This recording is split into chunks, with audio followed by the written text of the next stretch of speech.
One Canadian woman who has really experienced the highs, the lows, and the new highs of the LPGA is P.E.I.'s Lorie Kane. And Jason, she has quite the story. She absolutely does. Joined the LPGA Tour later than most, in her late 20s, wildly successful in the late 90s and early 2000s. And while Lorie's not necessarily keen to reflect on the past, the fact that she is Canada's newest inductee in the Canadian Golf Hall of Fame has given her reason to do so. With the current success that Brooke Henderson is having on the LPGA Tour, Canadians of a young age might think it's unprecedented, but that's not the case. Long before Brooke, there was major winner Sandra Post, and then Donko Jones, and then one of Canada's all-time greats, Lorie Kane. A proud native of Prince Edward Island, the four-time LPGA Tour winner Kane had long been considered a shoo-in for the Canadian Golf Hall of Fame, and that reverie became reality this spring when Kane received that all-important phone call. Well, I was getting ready to board a plane in Australia to head back to my place in Florida and got a message from her, and I thought, oh dear.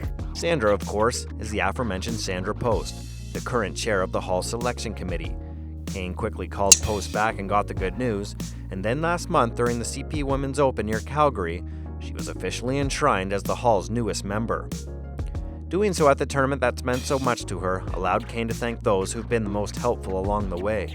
They include her longtime coach, the late Jack McLaughlin, her longtime caddy, Danny Sharp, and CP boss Hunter Harrison, who's not only supported Kane with endorsement deals, but in essence saved the Canadian Women's Open by signing title sponsorships. Forever proud of her roots, though, it was Kane's family and closest friends who came to mind first when she received the initial news. I'm not here on my own. Yes, I'm the one that hits the golf ball, but my support team is huge. From the 140,000 people that live in Prince Edward Island to my coaches from east to west to Danny Sharp, who's carried my bag, to my family. They're the reasons I guess I'm in the Hall.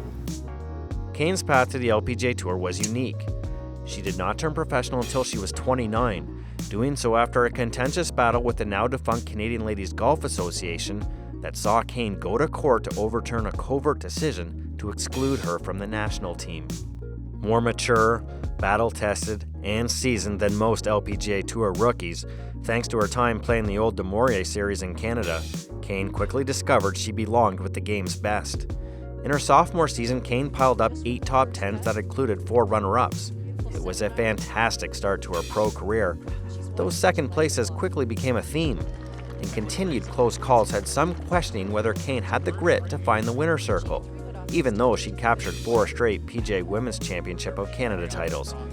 In fact, it would be 9 occasions as an LPGA Tour bridesmaid before she did break through, which came after a sit-down with her old high school basketball coach and mentor Dave McNeil, and after hearing the comments from an NHL great.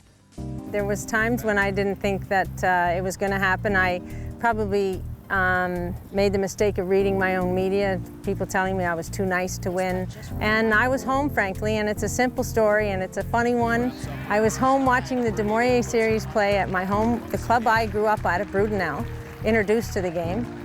And Mark Messier was traded from Vancouver back to the Rangers. And Danny said, you need to watch the TSN highlights to watch what Mark has to say. And Mark said winning is an attitude and that he was going to take that attitude back to the Ranger room. And my mantra leaving P.E.I. and heading to St. Louis was that this was my week and that winning was an attitude and I was the only one that had any control over what was going to happen. And I won that week. The victory ignited an absolute torrid stretch for Kane. She won twice more on the LPGA Tour that season, again early in 2001, again at the Canadian Women's PGA. And though her LPGA Tour win count stalled at 4, she continued to be a part of the picture for the next 5 years, with several runner-ups and top 5 results. Twice, in 1997 and 2000, she won the Bobby Rosenfeld Award as Canada's top female athlete. I was driving from my house in Charlottetown to the golf course, getting ready to play a charity event for the Boys and Girls Club of Charlottetown. And something was on about the Olympics, and I was disappointed I didn't get a chance to go to the Olympics. But I thought about the time that I was named Female Athlete of the Year, and I was by myself in the car, and I said to myself, Lorie, you've been Female Athlete of the Year in this country twice. And I never took any time to think about it then, and I have to tell you, I had quite a smile on my face that I had that achievement. Yes, I missed the Olympics, but to be female athlete of the year in this great country of sport fanatics, I thought was pretty cool. Clearly, Kane hasn't been at her best for many seasons. Injuries, swing changes, and age have been co-conspirators in her decline. But her passion for golf remains strong, and even though the women's game has been taken over by teenagers, this 51-year-old still loves the grind and loves the competition. I wasn't 19 when I turned pro, I was 29. And I'm still at the point where I say if you took 10 years off, yes, I would be, 39, 40, whatever old I would be. I'm 51 now, so let's say 41. I would still think I would be very competitive in wanting to do what I do. I've had some long conversations with Julie Inkster and Laura Davies, who are still, out here playing and competing. Are my results where I want them to be? No, they're not. Do I have the passion and the drive to continue to work? Yes, I do. And so for that, as long as I can have the support and the ability to play and to promote the game, I'm going to do it. I mean, I think I love the game as much now, if not more, than I did maybe when I was introduced to it.